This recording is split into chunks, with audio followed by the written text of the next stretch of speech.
जैसलमेर के थैयाद गांव बस हादसे की एफएसएल रिपोर्ट आई। रिपोर्ट में चौंकाने वाला खुलासा जो है वो हुआ है। हादसे की वजह बस की एसी की वायरिंग में शॉर्ट सर्किट बताई गई है। देखिए, जोधपुर और जयपुर एफएसएल टीमों ने संयुक्त जांच की थी। बस की छत पर लगी एसी से फैली थी आग। एसी की वायरिंग इंजन से जुड़ी हुई थी, वहां से चिंगारी निकली। बस में धुआं और कार्बन मोनोऑक्साइड फैलने से यात्रियों की दम घुटी और खिड़की तोड़ते ही ऑक्सीजन मिलते ही आग भड़क उठी। बस के नीचे का हिस्सा, टायर और डीजल टैंक पूरी तरह सुरक्षित मिले। इससे साबित हुआ कि आग ऊपर से लगी थी। एफएसएल रिपोर्ट में पटाखों या विस्फोटक सामग्री के कोई प्रमाण नहीं मिले। डिग्गी में मिले पटाखे पानी से भीगे हुए पाए गए। हादसे में अभी तक 26 लोगों की मौत की पुष्टि हुई है। बस मालिक, ड्राइवर और बॉडी मेकर 3 लोग गिरफ्तार। एसपी अभिषेक शिवहरे ने कहा, बस में भारी लापरवाही और सुरक्षा नियमों का उल्लंघन पाया गया। जो रिपोर्ट सामने आई है उसका जिक्र यहां पर कर रहे हैं। इस रिपोर्ट ने कई खुलासे किए हैं और ये रिपोर्ट वाकई में कई तरह के सवाल उठाती है। लापरवाही जो है वो यहां पर नजर आई है। चलिए ज्यादा जानकारी लेंगे। सहयोगी सूर्यवीर हमारे साथ जुड़ गए हैं। सूर्यवीर, देखिए, बड़ा हादसा हुआ था, कई लोगों की जान गई थी इस हादसे में, और अब जो रिपोर्ट है उसने कई तरह के खुलासे किए और खुलासे के साथ जो लापरवाही है वो सूर्यवीर इसमें सामने आई है।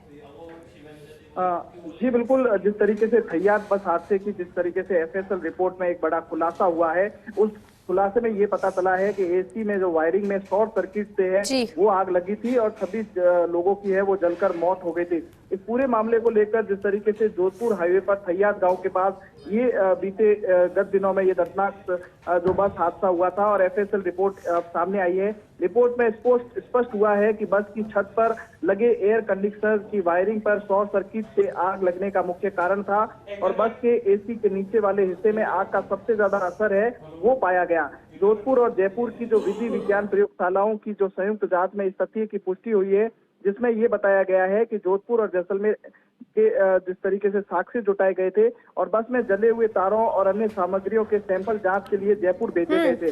दोनों प्रयोगशालाओं की 4 दिन से तक चली इस जांच में ये निष्कर्ष निकला है कि एसी वायरिंग में शॉर्ट सर्किट से आग का है वो मुख्य कारण रहा। इंजन से जुड़ी थी एसी वायरिंग और वहीं से जो है वो चिंगारी फैलती है। और जिस तरीके से एसपी अभिषेक शिवहरे ने जानकारी देते हुए बताया है कि इसकी एफएसएल रिपोर्ट आई है और बस की छत पर लगा एसी इंजन से जुड़ा हुआ जो तार था और इंजन चालू होने पर भी एसी स्टार्ट होता था और जांच में पाया गया है कि वही वायरिंग शॉर्ट सर्किट हुई थी और आग लग गई थी, जिससे धुआं एसी के रास्ते बाहर निकलने लगा, जिससे लोगों को बस के अंदर सांस लेने में तकलीफ हुई और इस दौरान कार्बन मोनोऑक्साइड के साथ धुआं आता देख लोगों ने जैसे ही बस की खिड़की के कांच तोड़ा तो जो एसी की कार्बन मोनोऑक्साइड गैस है वो ऑक्सीजन के साथ मिलकर आग के रूप ले लिया और आग जबरदस्त भड़क उठी और तेजी से सभी यात्रियों को है वो अपने चपेट में है वो ले लिया गया है, क्योंकि ऊपर से लगी आग नीचे का हिस्सा सुरक्षित था। और ऐसे में एसपी ने बताया है कि हादसे में बस में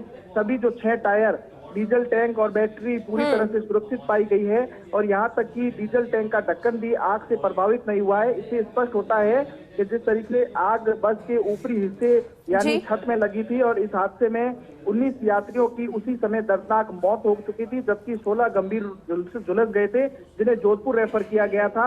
और उसके बाद धीरे धीरे जिस तरीके से जोधपुर उपचार के दौरान है वो करीब 7 लोगों ने अब तक दम तोड़ चुके हैं और अन्य जो यात्री है वो अभी भी जिंदगी और मौत की जंग है वो लड़ रहे हैं। एसपी ने बताया है कि ड्राइवर ने पूछताछ में ये भी बताया है कि बस में करीब 35 लोग हैं वो सवार थे और विस्फोटक सामग्री के है वो प्रमाण है वो अब तक सामने नहीं आए हैं, क्योंकि पूर्व में जिस तरीके से ये बात सामने आ रही थी कि अंदर भारी मात्रा में पोटास है वो हो सकता है और पोटास की वजह से ही है वो धमाका तेज हुआ और आग लगा है। इसको लेकर पुलिस ने इस मामले को लेकर निराधार बताया है। अब एफएसएल रिपोर्ट आई है और एफएसएल रिपोर्ट में ये बहुत बड़ा खुलासा हुआ है और इस मामले में अब तक 3 लोगों की गिरफ्तारी है वो हो चुकी है और लगातार जिस तरीके से पुलिस लगातार जांच कर रही है, क्योंकि पूर्व में जिस तरीके से एसआईटी टीम का गठन किया गया था और एसआईटी टीम ने 3 जनों को अब तक गिरफ्तार किया है, जिसमें बस का मालिक, ड्राइवर और इससे बॉडी बनाने वाले जो मालिक उसको गिरफ्तार किया गया है और अब पुलिस लगातार इस मामले को लेकर अनुसंधान कर रही है। ठीक है सूर्यवीर, बहुत शुक्रिया पूरी खबर पर जानकारी और अपडेट के लिए।